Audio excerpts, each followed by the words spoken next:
hate podiums. Thanks for all coming. Appreciate it. Again, we figured we'd just get you all in one room here and answer questions that we can.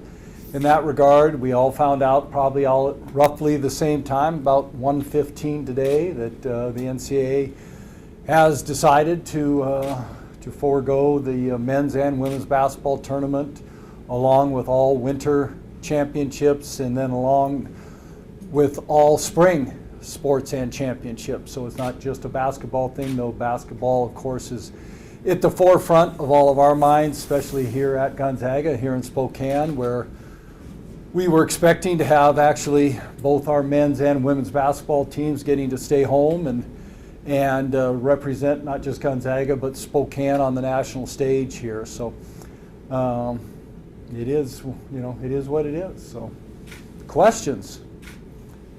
My coach Few was on ESPN when they broke it. He talked about the postponement of the tournament possibility, and for uneducated people like me, if you keep fans out of it and gives you flexibility of arenas, it doesn't look as difficult as other big events would be. Is there part of that we don't understand? Why was that not more taken into consideration? Well, that I don't know for sure, Keith. I mean, I know that the it wasn't just Mark Emmert. It was Mark Emmert and his staff and the Board of Governors, which involves a number of presidents, in making this decision. We were all hoping, based on what transpired last night and then early this morning, with the NBA shutting down and then Major League Baseball and then the NHL, and that instead of canceling, we were really hoping for a postponement of some sort and allowing things to play out and see if maybe if we postponed it for a short period of time, that whatever that period of time would be, that we would then have the opportunity to reevaluate. But for some reason that wasn't the case. And I'm not sure why, but at the same time I can't question it either because I don't know all the factors in that regard. It was it's been really difficult. It's difficult for all of us as adults, as staff people, but we just recently met with the women's basketball team and the men's basketball team just minutes ago, and it's really, really difficult. In that there's no words to describe it. Actually, saying it's unfortunate isn't strong enough. Saying it's devastating news isn't strong enough in that regard. But it's also something that Coach Few did a great job with the men's squad just a few minutes ago in putting something into perspective. And that was something that he said that was talked about this morning. He was on a call with a number of other high-profile coaches at other blue blood institutions talking about how we could hopefully get it to be postponed. But one of the things that the coaches talked about and that Mark told our team was, if one person doesn't get sick and if one person doesn't pass away because of us having to cancel the tournament, is it worth it? And when we think about, some of us think about our families, especially when we're talking about elderly folks, our parents, those types of things, that it puts it in perspective. And Coach Few did a great job with that, with our men's team right now. And still, there's nothing there's no salve to soothe that wound. It's something that they're going to carry with them the rest of their lives, and a number of us will, especially the special opportunity that we had here with Spokane. And we the Spokane community has been so great to both our men's and women's basketball teams for such a long period of time, and continuing to be. And for us to miss out on this opportunity is just a really unfortunate thing for our fans and for the Spokane community. But again, it's now we're going to be judged on how we handle it. And that's one of the things we talked to both men's and women's basketball teams about is, it's easy to handle 31 wins. It's easy to handle 28 wins. It's not, you get judged on how you handle the 2 losses, or on the ladies' side of the 3 losses.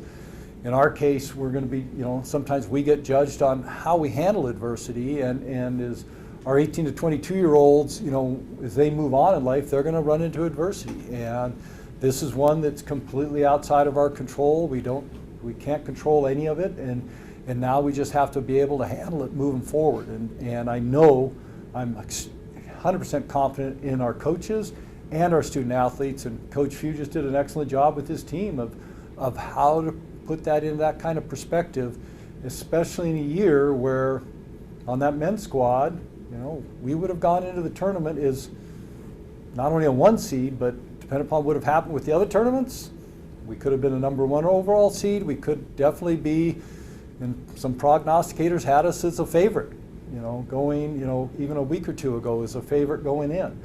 And it's really unfortunate that we don't get a chance on the floor to prove that. What kind of range of reactions did you see from the athletes? As expected, there's a lot of emotion involved there, and rightfully so. They've been working not just all this year, but for some of them it's been their whole life that's what their focus has been, and for some of them this is a culmination. This is the peak of not just getting the NCAA tournament. Yeah, this would have been, or will be, I guess we can still say we're qualified for the tournament, so it's 22 straight years on the men's side, and so that's been a great thing, but we don't take any one of those for granted. And here is the opportunity that was now not made available to our student athletes is unfortunate. It's something that's happened, but yeah, there's a lot of emotion right now. And one of the things we talked about, one of the things our staff we've talked about today is there's really not anybody to be mad at. We can be mad at a virus, and for sure we're all mad at this virus, but there's decisions being made, but you can't really get mad at some of these decisions just because there's a lot of factors. And like I said, Mark put it in a great perspective. If we've saved 1 life by doing this, it's kind of hard to argue because that's somebody's mom or somebody's dad or somebody's brother or son or uncle or whatever might be the case. And sports is a great thing, and college athletics is one of the greatest things about America, and one of the greatest things that we have going for us as a society, in my opinion. And I'm a little biased on that one, but when it gets taken away from us, we realize how important it really is. But sometimes we have to put it in the scheme of things too.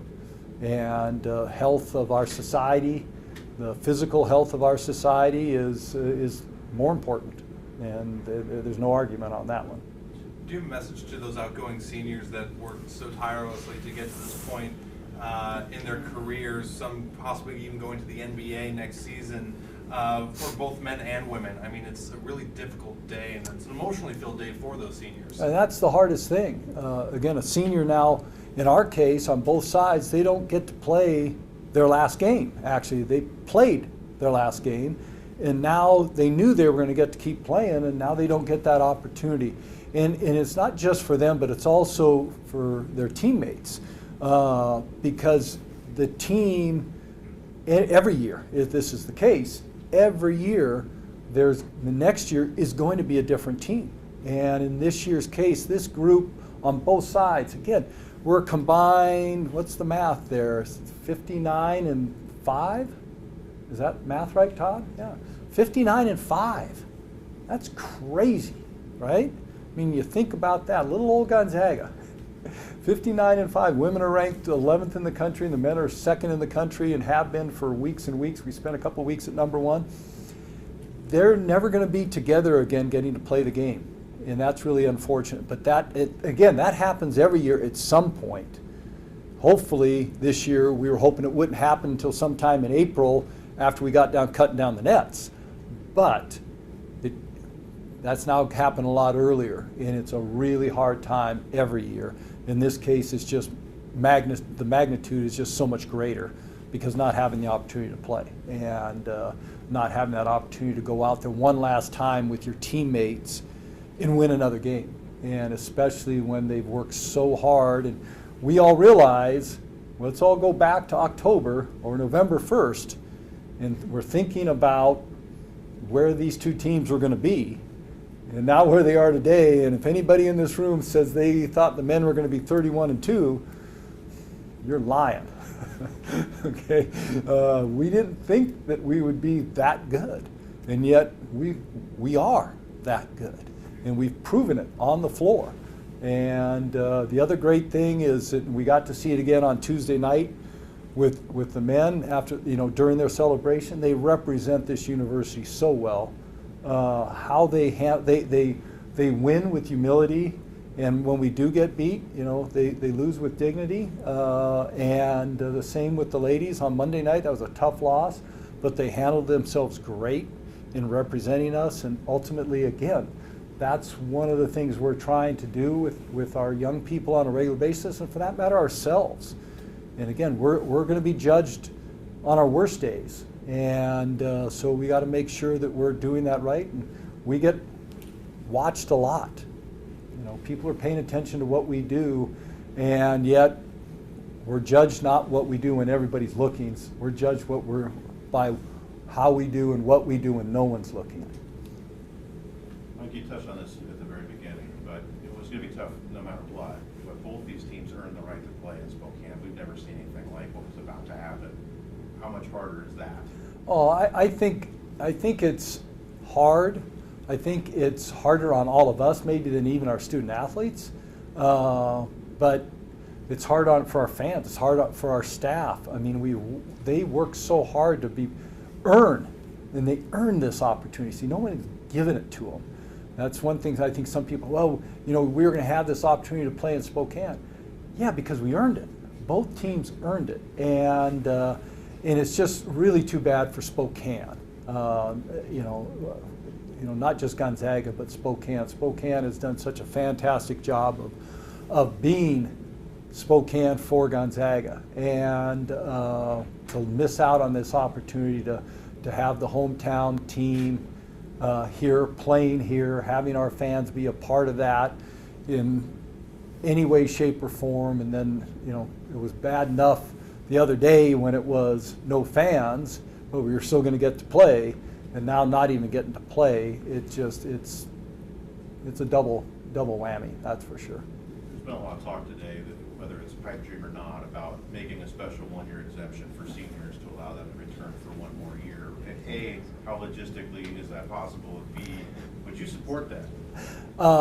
I mean, I'd support anything, but I think logistically it'd be completely impossible.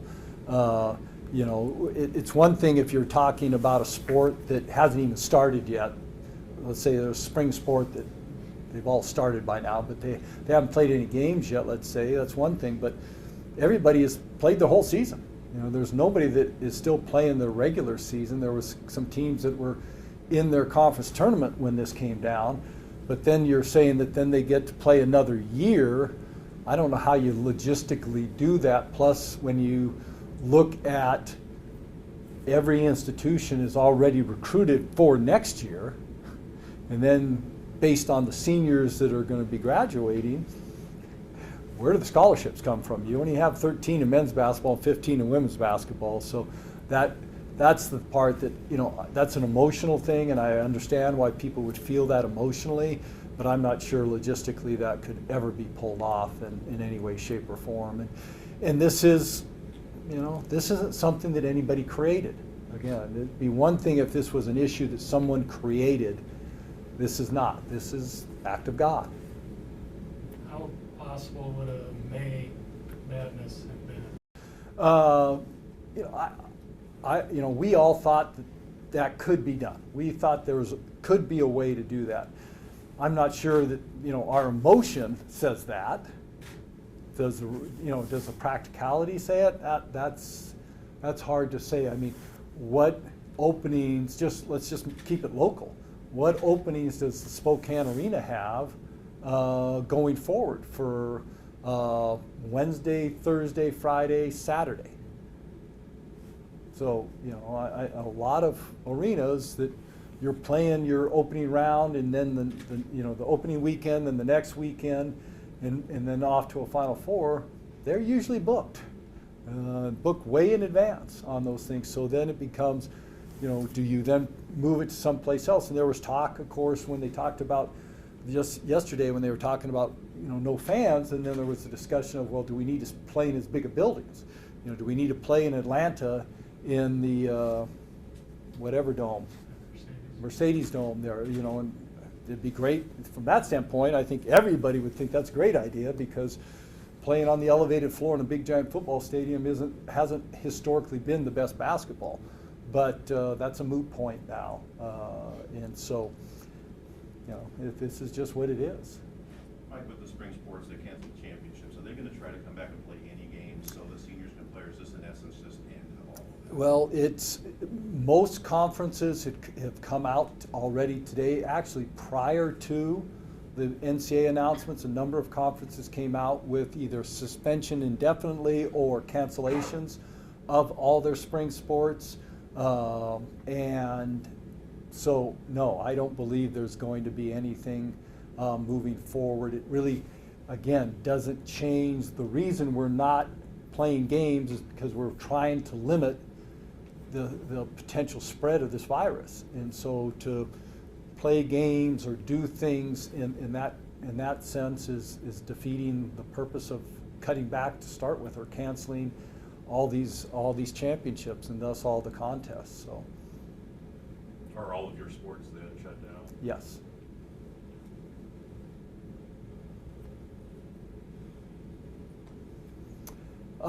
Again, I appreciate you guys taking the time. You know, I do hope that you guys understand and respect that now is not a great time to be talking with our student athletes. So I really appreciate your guys' willingness to respect that with them.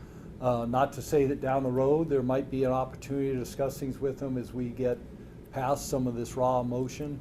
And I'll stick around for individual questions or anything like that, but we really appreciate your support. And as much as anything, again, try to, when you're writing or putting the story out this evening, just let Spokane know how much Gonzaga University loves them, and that we really feel not just for our kids and not just for our staff, but we feel for Spokane.